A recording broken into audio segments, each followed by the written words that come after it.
Hello once again.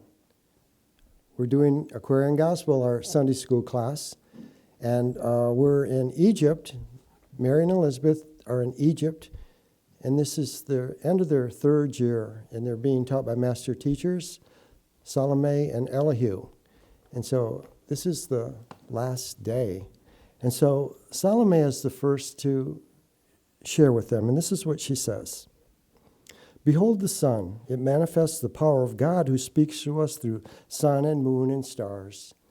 We understood last week about the energies of male and female to begin to allow those to balance within our life.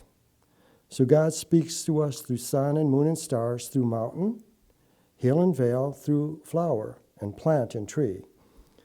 God sings to us through bird and harpsichord and human voice. He speaks to us through the wind and rain and thunder. Why should we not bow down and worship at his feet? God's always speaking to us. God speaks to hearts apart, and hearts apart must speak to him, and this is prayer. This is what they're teaching Elizabeth and Mary about prayer. It's not prayer to shout at God, to stand or sit or kneel and tell him all about the sins of men. It's not prayer to tell the Holy One how great he is, how good he is, how strong and how compassionate. God is not a man to be bought up by praise of man. And don't we all pray like that sometimes? That this energy is outside of us? That we look at God as man instead of this divine, unlimited, omniscient, omnipotent being. So here's what they say about prayer. Prayer is the ardent wish that every way of life be light, that every act be crowned with good, that every living thing be prospered by our ministry.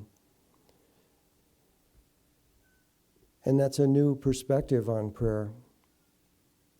The ardent wish that every way of life be light, to call forth the light of God in every experiences, all the experiences that we're having, that every act be crowned with good. Every act. It's like the option isn't there any longer to not connect with God and allow God to flow through us. That every living thing be prospered by our ministry. And I think that we're moving more and more into that consciousness of win-win. When we learn to help one another, we're helped exponentially. And it's a shift in the paradigm of life because we move out of survival mode and me into a mode of expansion into that oneness I am. A noble deed, a helpful word is prayer. A fervent and effectual prayer. A noble deed, a helpful word is a prayer. How often have we been touched by someone's smile? It just seemed like they knew it at the time. We didn't have to say anything. Or we might have been guided to say a word to someone, to speak something, and not know why, because it didn't come from our conscious mind. It came from our heart. It came from spirit. To begin to understand that our prayers aren't to just be words that are parroted to this far-off entity, that God resides in our heart. That when we connect with our heart, and it's our ardent wish, our passionate wish to call forth the good in life, the good within each soul, supporting them in their unique expression. To pray for one another is a new way, isn't it? To not just say word prayers for people, but to go into our hearts and let the love of God flow to that person with a thought of good, a thought of strength, a thought of health. The fount of prayer is in the heart. The fount of prayer is in the heart. Our mission statement here, the journey of life is to know oneself. The path begins in the heart. And sometimes we hear that phrase, to pray ceaselessly. And some people might think, how can I pray ceaselessly? And I've got this prayer going through my mind all the time. Got these words just going on and on. How am I supposed to function in life?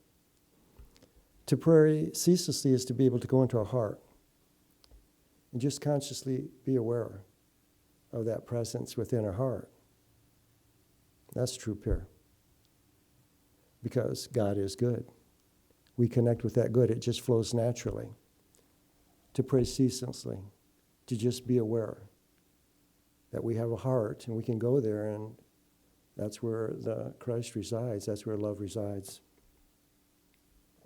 The fount of prayer is in the heart by thought, not words. The heart is carried up to God where it's blessed. The heart is carried up to God where it's blessed. And that's where we have that communion. In our heart, we go into our heart, that sacred heart, and connect with God. And there, that divine thought that we may get that connects us with another, with a situation, with our planet. And in that silence, in that moment, in that communion with God, we're lifted, our energy's lifted, the planet's lifted. Every situation, person, place, thing is lifted just by going into that silence with that ardent wish for good.